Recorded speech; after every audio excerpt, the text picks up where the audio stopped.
남북 정상회담 준비를 위한 의전, 경호, 보도 실무회담이 판문점 남측 평화의 집에서 열렸습니다. 김정은 위원장의 이동 경로, 남북 정상의 대면 시점과 방식, 정상회담 시간 등이 논의된 것으로 보입니다. 정부가 3조 9천억 원 규모의 추가 경정 예산안을 편성했습니다. 2조 9천억 원을 들여 5만 명의 청년 고용을 창출하고 조선과 자동차 산업 구조 조정으로 어려움을 겪고 있는 지역에 1조 원을 투입합니다. 박근혜 전 대통령의 국정농단 사건 1심 선고가 하루 앞으로 다가왔습니다. TV로 생중계될 예정인 가운데 국정 최고 운영자였다는 점에서 최순실 씨보다 중한 형량이 예상됩니다. 오늘 새벽 인천 주안과 도화동 주택가 골목에 오토바이와 상가 건물에 6차례 불을 지른 40대 연쇄 방화범이 경찰에 붙잡혔습니다. 수원시가 피파 U20 행사를 치른 TF팀 전 직원에게 해외여행 특전을 주어 말썽이 되고 있습니다. 시민 세금으로 돈잔치를 했다는 비판이 나오고 있습니다.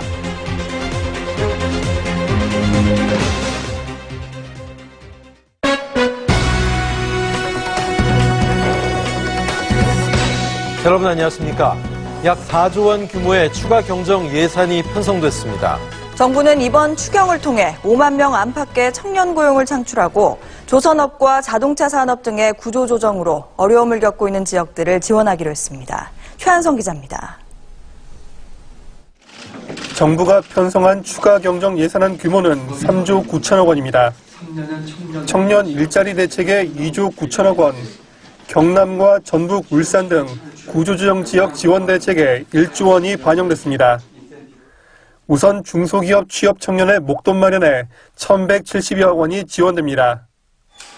또한 이들에게 전월세 보증금을 저리로 대출하는 데 3,240여 원이 쓰입니다. 교통 여건이 열악한 산업단지 재직 청년들에겐 약 1,000억 원의 교통비도 지원됩니다. 청년 고용 기업에 대한 지원은 종전보다 강화됩니다. 기업의 고용 확대 유도를 위해 중소 중견기업이 종업원 1명을 신규 채용할 경우 900만 원을 지원하겠습니다. 창업 활성화에도 추경 예산이 집행됩니다.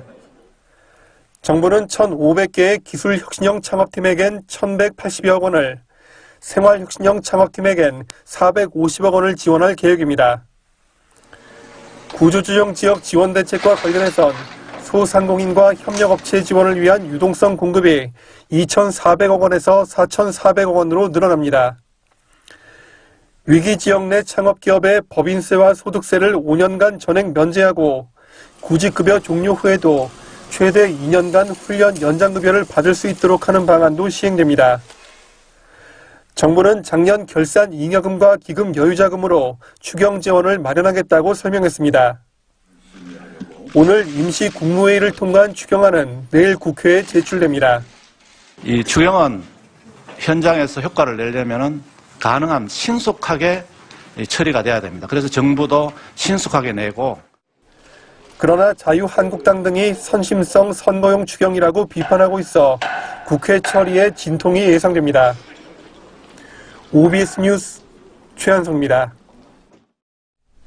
정부와 여당이 최저임금 인상 등으로 인한 중소기업의 부담을 덜어주기 위해 공공부문에서부터 납품단가를 올리기로 했습니다. 또 납품단가 조정을 이유로 보복 행위를 하는 대기업은 강력히 제재할 방침입니다. 차윤경 기자입니다. 더불어민주당과 정부는 당정협의를 열고 중소기업의 부담을 덜기 위해 공공조달 시장에서부터 납품단가 현실화를 추진하기로 했습니다. 원자재 가격과 고정경비 상승, 최저임금 인상에도 불구하고 납품단가가 제자리를 맴돌아 중소기업의 부담이 가중된다는 판단했습니다. 이에 따라 먼저 공공조달 시장 인건비 산정의 기준이 되는 중소제조업 직종별 임금조사를 1년에 1번에서 2번으로 늘리기로 했습니다. 이렇게 되면 최저임금 인상분의 반영 시기가 6개월 이상 앞당겨집니다. 연 1회는 12월에 발표하는 거고요. 만약에 2회로 늘리게 되면 5월과 12월 이렇게 나누어서 발표를 하게 됩니다. 또 인건비와 원자재 가격 상승으로 제품 원가가 3% 이상 변동되는 경우 계약 금액을 조정할 수 있는 근거를 기획재정부 계약 규약에 반영하고 최저임금 인상 등 급격한 변동이 있는 경우에는 원가 변동이 3% 이내라도 계약 금액을 별도로 조정하는 방안을 검토합니다.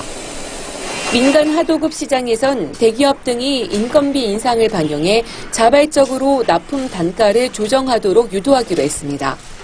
개정된 하도급법의 실효적 실천 방안 마련과 함께 대기업이 자발적으로 공정한 원가를 인정하고 납품 단가에 반영하는 기업 문화를 만드는 것도 시급한 상황입니다. 납품 단가 조정 협의를 신청한 기업이 불이익을 받지 않게 대기업 등의 보복 행위 금지와 제재 근거도 상생협력법에 신설할 예정입니다. OBS 뉴스 차은경입니다. 남북 정상회담을 20여일 앞두고 실무회담이 본격 시작됐습니다. 오늘은 의전과 경호, 보도 안건을 중심으로 남과 북이 진지하게 머리를 맞댔습니다. 최진만 기자입니다. 남북 정상회담 실무회담이 오늘 오전 판문점 남측 지역인 평화의 집에서 열렸습니다. 우리 측에서는 김상균 국정원 2차장을 수석대표로 조한기 청와대 의전비서관, 윤건영 국정상황실장 등 5명이 참석했습니다. 북측에서는 김창선 국무위원회 부장이 수석대표를 맡았으며 이외에 5명이 참석했습니다. 오전 10시부터 시작된 회담은 점심시간도 건너뛰고 4시간 연속으로 진행됐습니다. 우리 측 회담 대표는 정상회담을 성공적으로 준비하기 위해 열심히 했다며 회의는 진지했고 꼼꼼하게 진행됐다고 밝혔습니다. 오늘 회의 안건은 의전과 경호, 보도 문제로 국한에 이뤄졌습니다. 북한 김정은 위원장이 군사 분계선을 넘어 회담 장소인 평화의 집으로 이동하는 경로와 이에 따른 경호 문제가 논의된 것으로 알려졌습니다. 또 문 대통령과 김 위원장 간 대면 방식, 정상회담 시간, 오찬, 만찬 여부 등 세부 일정도 상세히 논의됐을 것으로 예상됩니다.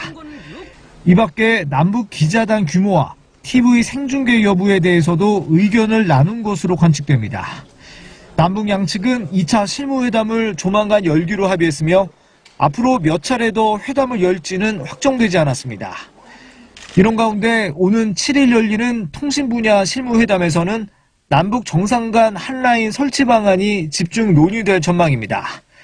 OBS 뉴스 최진만입니다. 국정농단 사태의 정점인 박근혜 전 대통령이 재판에 넘겨진 지 1년여 만인 내일 1심 선고를 받습니다.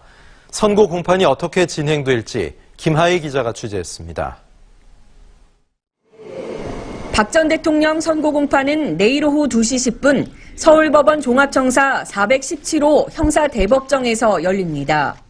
재판부는 서울중앙지방법원 형사합의 22부며 김세윤 부장판사가 공판을 진행합니다.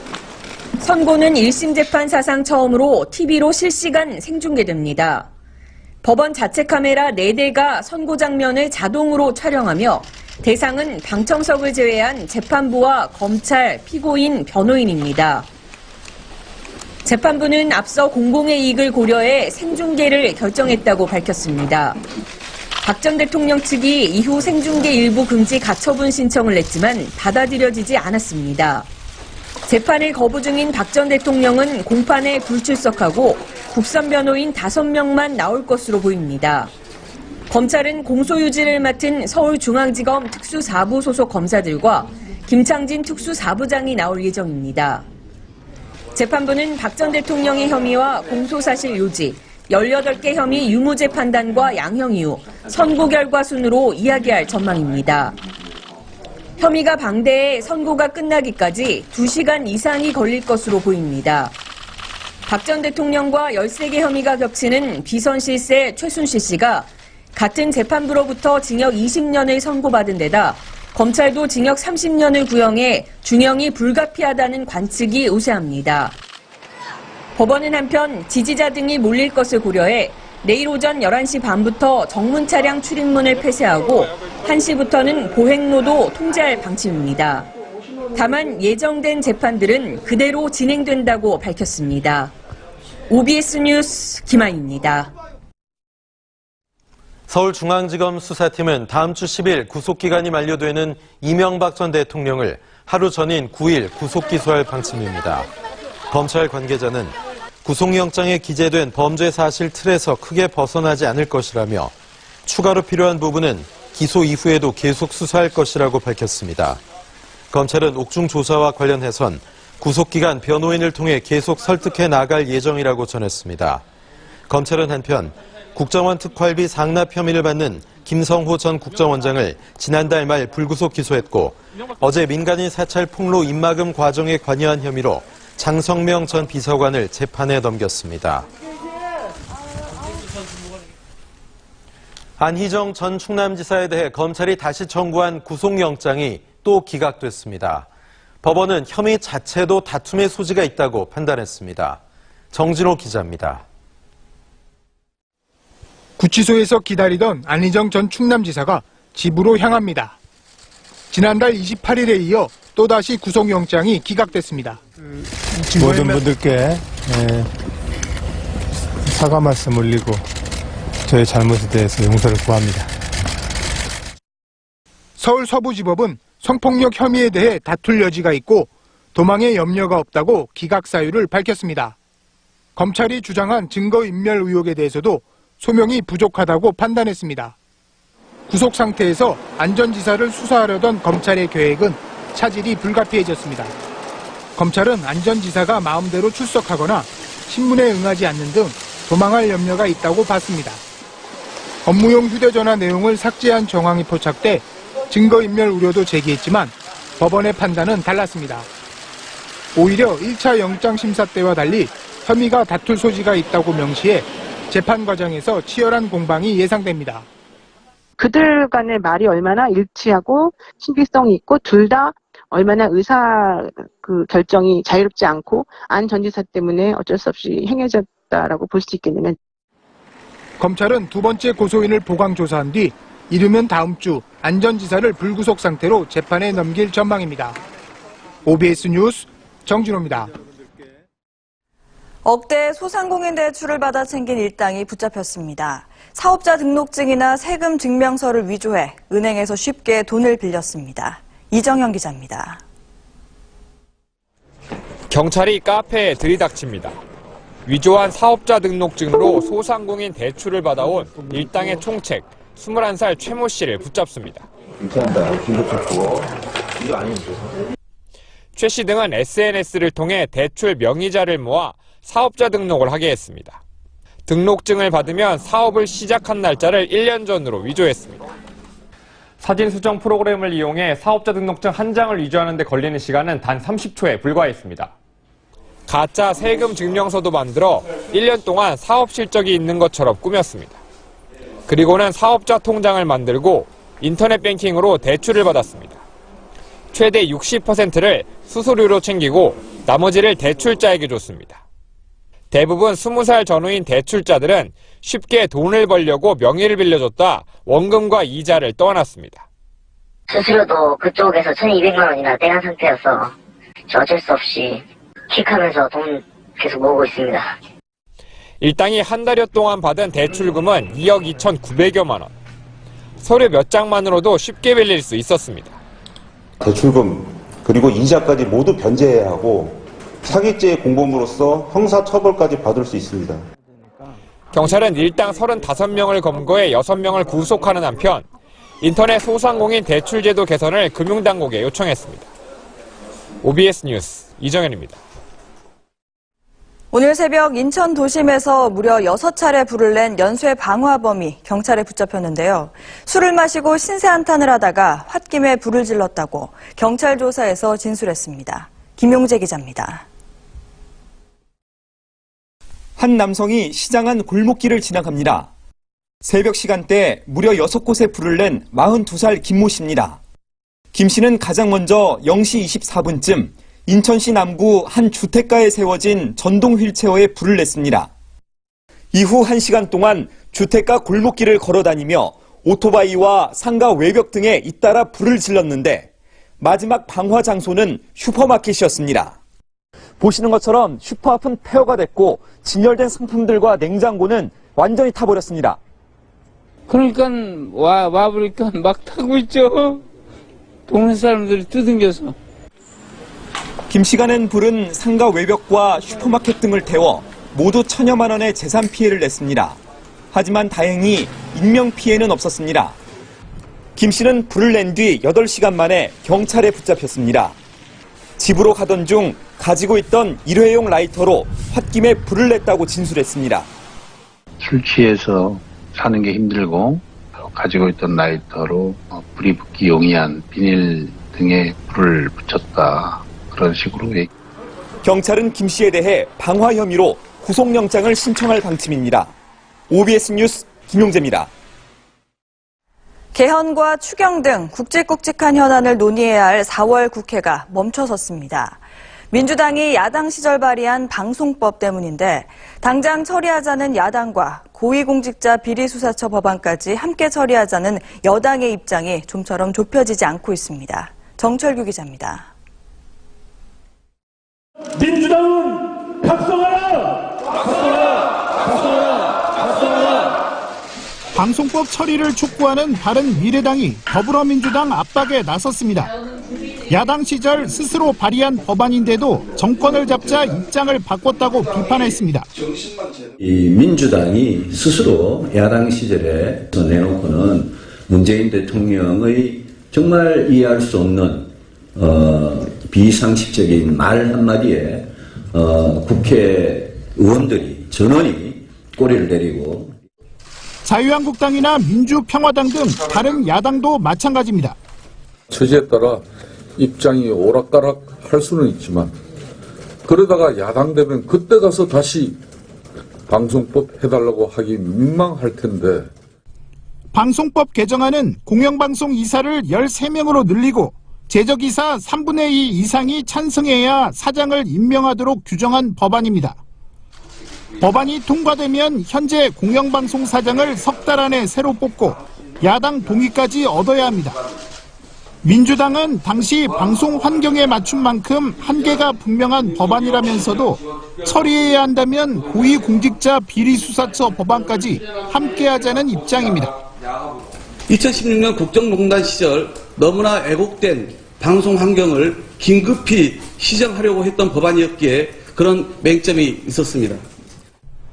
결국 양측의 공방만 오가며 개헌과 추경, 민생 법안을 논의해야 할 4월 국회는 나흘째 빈손에 그쳤습니다. OBS 뉴스 정철규입니다.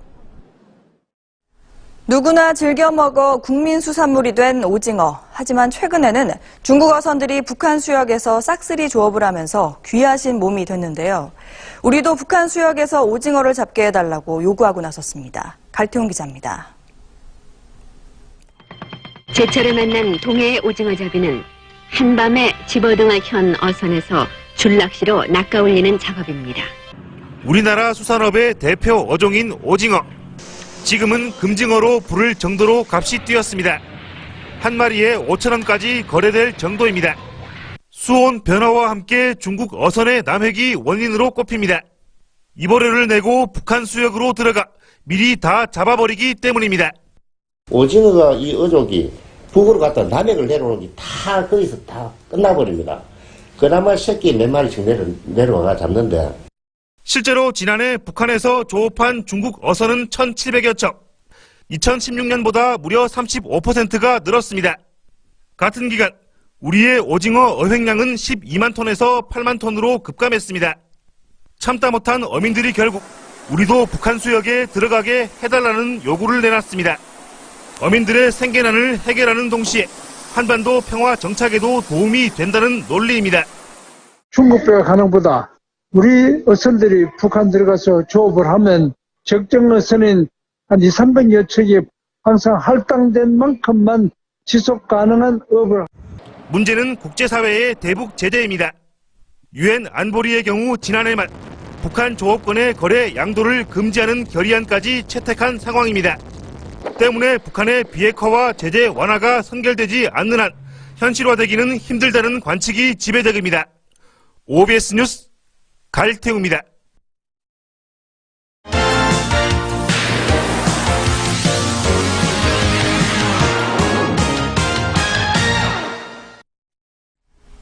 민주당 경기도지사 후보 경선에서 TV 토론을 놓고 후보들 간의 신경전이 벌어지고 있습니다.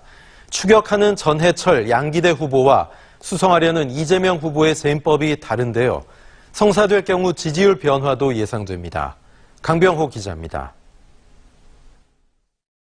더불어민주당 경기도지사 경선에서 중앙당 주최의 토론회는 한 차례, 문제는 후보들 간 합의가 이루어져야 하는 나머지 TV 토론입니다. 전해철 양기대 후보는 정책과 도덕성을 따지는 TV 토론이 최소 2회 이상 필요하다는 입장입니다. 경선 투표에서 여론조사가 50%를 차지하는 만큼 도민 알 권리 보장을 위해 꼭 개최해야 한다는 입장입니다. 정책이나 능력, 도덕성 등을 충분히 검증해야 본선 경쟁력이 있는 후보를 뽑을 수가 있는데 그런 과정들이 지금 잘 안 되고 있다고. 상대적으로 인지도가 떨어지는 두 후보가 TV 토론에 적극적인 반면 이재명 후보는 다소 소극적인 자세를 보이고 있습니다. 이 후보 측도 일단 TV 토론 참여 가능성을 열어뒀습니다. 이 후보 측 관계자는 중앙당 TV 토론 외에도 논의할 수 있다고 밝혔습니다. TV 토론이 성사될 경우 지지율 변화도 예상됩니다. 실제 지난 대선에서 정의당 심상정 당시 후보는 TV 토론 덕을 톡톡히 봤습니다. 가장 TV 토론을 잘한 후보로 꼽히면서 지지율 반등을 가져왔기 때문입니다. 이에 따라 TV 토론이 이번 경기지사 경선에서 또 다른 변곡점이 될 수 있다는 관측입니다. OBS 뉴스 강병호입니다. 오는 27일 남북 정상회담이 예고되면서 남북 교류 사업에 물꼬가 트일지 관심이 모아지고 있는데요. 인천시장에 출사표를 던진 여야 후보군도 서해 평화 관련 공약을 내놓으며 정책 경쟁을 벌이고 있습니다. 김창문 기자입니다. 민주당 경선 주자들은 노무현 전 대통령의 대북 정책을 계승한다는 방침에 따라 서해 평화 협력지대를 주요 의제로 다루고 있습니다. 얼어붙은 인천 앞바다를 녹이는 게 경제 활성화와 직결된다는 입장을 내세웁니다. 남북의 물류를 통해서 인천항도 살리고 인천항과 남포항 또 해주항 이걸 연결하는 항로가 하루속히 개설이 돼서 남북 교역의 확대를 백령도와 중국 간에 그 항로 개설을 하고 백령도에 공항을 건설하고 그다음에 신도와 영종도 간 그 육로 건설 그리고 여객선 중공영제 확대 등을 통해서 강화에서 해주까지의 공단, 다리 연결, 또 한편으로 우리 남북 간의 지방정부 간의 협력재단 만들어내는 것. 자유한국당 소속 유정복 인천시장도 인천은 통일 이후엔 경쟁력 있는 입지 여건을 가지고 있는 도시라며 영종, 신도, 강화간 도로 건설 등 통일 기반 조성 사업을 적극 추진하겠다고 밝혔습니다.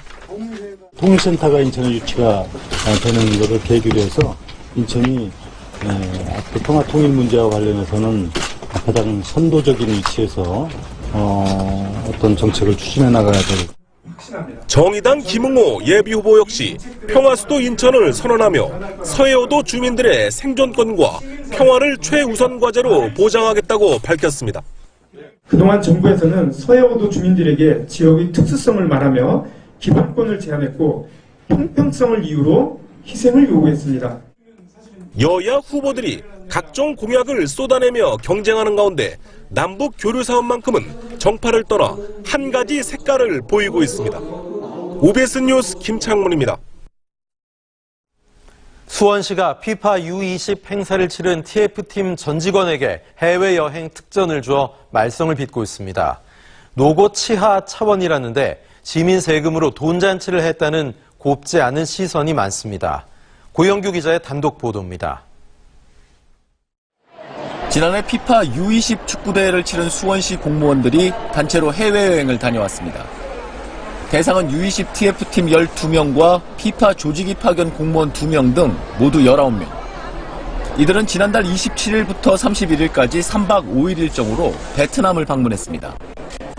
예산은 2,800만 원, 1인당 150만 원 정도를 사용한 셈인데 관광 비수기 인점을 감안하면 적지 않은 비용입니다. 프로그램은 관광 일색, 말 그대로 외유입니다. 특별한 목적보다는 이분들 노고 치하 명목으로 간 거죠. 개인별로 돈 공무원들 고생했다고 나눠줄 수도 없고 예산을 편성을 해가지고 이제 문화 탐방 보낸 거예요. 고생한 대가라지만 다른 부서와 형평성에 맞지 않는 과한 포상이라는 곱지 않은 시선이 많습니다. 성과를 자기네 혼자 냈냐고 시 전체가 다 같이 움직여준 건데 지금 뭐 TF팀을 해가지고 해는 뭐 자주봉돈하는 애들 뭐 이런 애들 다 보내줘야 되겠네 그러면 나중에 고생했다고. 시는 지난해 7월 피파 U20이 끝난 뒤 조직위로부터 인센티브 등의 명목으로 4,500여만 원을 받았습니다.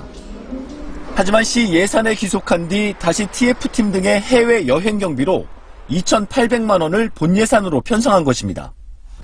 전주시가 3,500여만 원을 받아 온전히 시 예산에 귀속시킨 것과는 대조적입니다. 시민의 시각에서 봤을 때 글쎄요 너무 과도한 거 아니냐. 시민 혈세로 돈잔치를 했다는 비판은 사그라들지 않고 있는 상황. 취재가 시작되자 수원시는 유공 공무원에 대한 포상 기준과 원칙을 보다 분명히 해 논란의 소지를 없애겠다고 밝혔습니다. OBS 뉴스 고용규입니다. 경기 북부 지역의 도로 보급률은 전국에서 최하위 수준인데요. 경기도가 통일시대를 대비해 교통체증이 심한 경기 북부 지역의 도로 건설에 박차를 가했습니다. 이재상 기자입니다.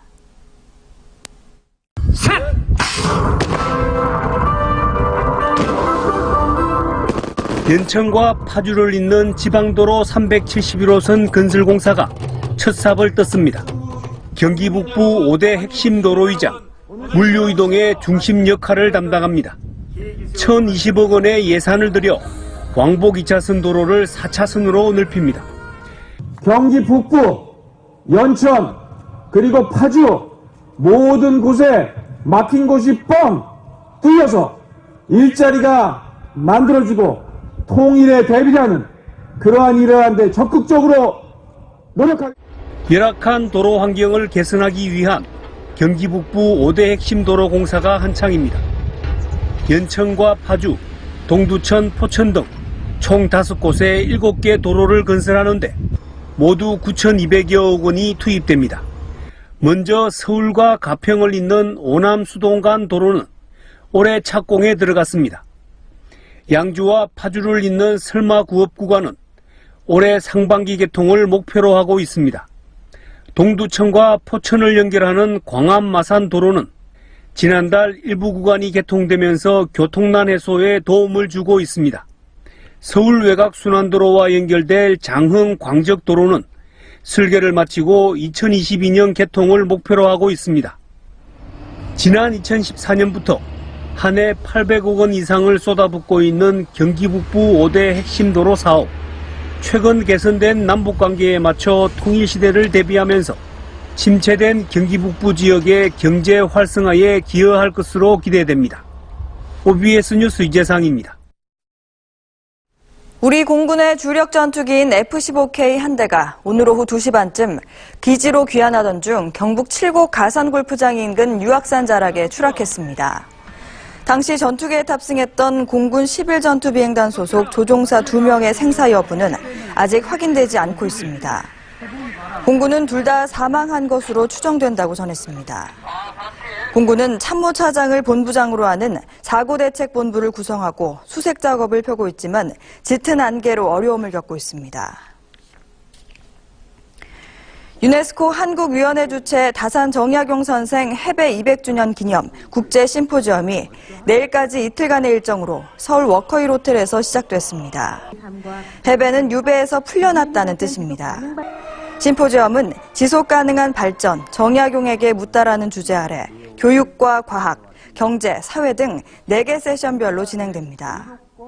이번 심포지엄에는 이서구 남양주시장과 이명택 성균관대 명예교수, 보데웬 왈라번, 네덜란드 레이던대 명예교수 등 세계적인 석학 10여 명이 참석했습니다. 지난 1일 북한 동평양대 극장에서 열린 남북평화협력기원 남측예술단 평양공연 봄이 온다가 조금 뒤 오후 9시 50분부터 OBS에서 녹화 중계됩니다. 2시간가량 방송되는 이번 공연 촬영부는 북한의 조선중앙TV가 장비를 제공하고 우리 방송이 촬영 기술과 편집을 맡은 남북 합작 결과물입니다. 이번 평양 공연에는 가수 조용필, 이선희, 최진희, 강산혜, 김광민, YB 윤도현 밴드와 백지영, 그룹 레드벨벳 등이 무대에 올랐습니다. 3살 된 딸을 잃어버린 아버지의 마음, 감히 누가 헤아릴 수 있을까요? 전국을 누비며 딸을 찾으려고 택시 운전사가 된 한 중국 남성이 24년 만에 기적적으로 딸을 되찾았습니다. 김민주 기자입니다. 손님이 타자마자 딸아이 사진이 담긴 전단지부터 건네는 택시 운전사. 지난 1994년 3살 배기 때 실종된 딸을 찾아 대륙을 헤매던 왕밍칭 씨입니다. 3년 전 운전대를 잡았고 현지 매체에 사연이 소개되며 포기를 모르는 아버지로 불렸습니다.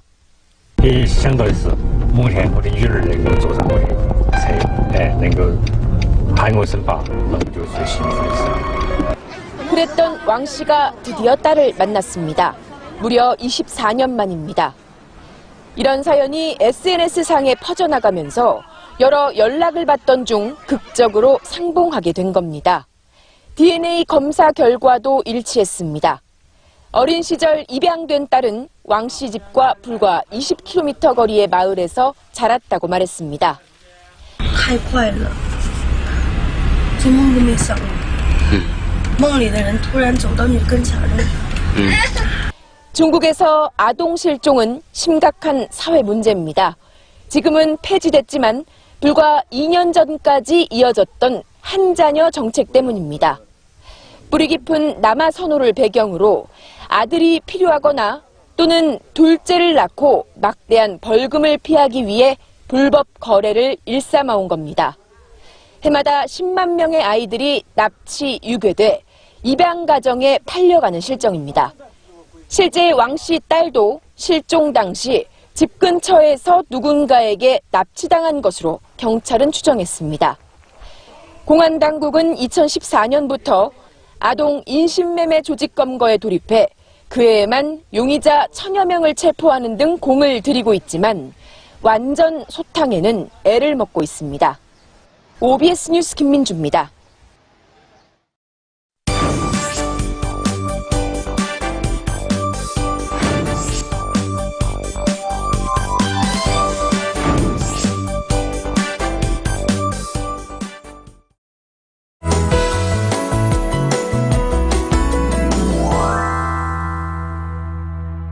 요 며칠 덥게까지 느껴지더니 퇴근길 무척 쌀쌀합니다. 감기 걸리기 쉬운 날씨인데요. 내일 출근길에도 외투 꼭 챙겨 입으시길 바랍니다. 북서쪽에서 찬 공기가 내려오면서 바람도 강하게 불겠고요.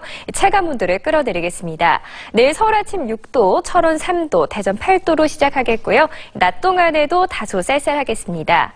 오늘 밤부터 내일 아침까지 남부지방과 제주도는 많은 양의 비가 요란스럽게 내리겠습니다. 예상 강수량은 전라 서해안과 남해안, 제주도에서 20에서 50mm, 제주 산지의 많은 곳은 80mm 이상, 수도권과 강원 영서는 5에서 10mm, 그 밖의 지역 10에서 30mm의 비가 예상됩니다. 내일 아침 수도권을 시작으로 오전 사이 대부분 그치겠습니다. 내일 오전부터 서쪽 지방을 중심으로 약하게 황사가 나타나겠고요. 전국 미세먼지 농도 나쁨 상태가 전망됩니다. 이어서 전국 날씨 전해드리겠습니다. 내일 인천 아침 기온 4도로 오늘보다 3도가량 떨어지겠습니다. 경기 북부 지역 아침 기온 오늘과 비슷하겠고요. 경기 동부 지역 출근길 오늘만큼 쌀쌀하겠습니다. 경기 남부 지역입니다. 찬바람이 불면서 기온은 오늘과 비슷할 전망입니다. 그 밖에 전국 낮 기온 오늘보다 5도 이상 오르지만 찬바람이 체감온도를 끌어내리겠습니다. 내일 강릉 아침 6도, 광주 9도, 대구 10도로 출발하겠고요. 낮 기온 강릉 12도, 광주 13도, 대구 16도가 예상됩니다. 동해상을 제외한 전해상의 물결 매우 높게 일겠습니다. 때늦은 꽃샘 추위는 토요일과 일요일 서울 아침 2도까지 뚝 떨어지면서 절정을 보이겠습니다. 날씨였습니다. 이상으로 4월 5일 OBS 뉴스M을 마칩니다. 이어지는 월드뉴스도 많은 시청 바랍니다. 시청해주신 여러분 고맙습니다.